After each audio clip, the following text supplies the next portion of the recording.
Hey guys, how's it going? This is Mike from M&R Automotive. Today we're doing a light output video in a Nissan Titan. We installed two 30-inch light bars, and I want to show you a comparison.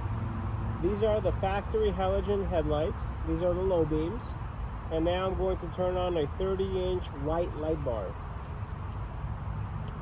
Wow, notice the difference? Everything's lit up in terms of depth, volume. The trees are lit up all the way in the background. I like to go back and forth for the comparison. Halogens, 30-inch white light bar. Now I'm going to do the same thing with the amber light bar.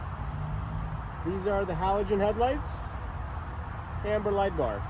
Amber is great for bad weather conditions such as rain, snow, dust, or fog.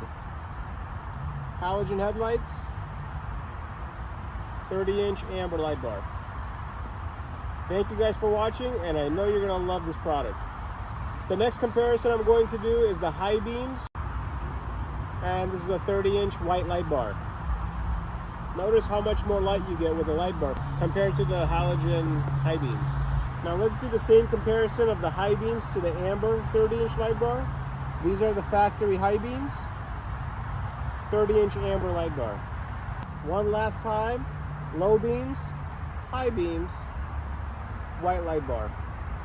Thank you for watching, and I know you're going to love the product.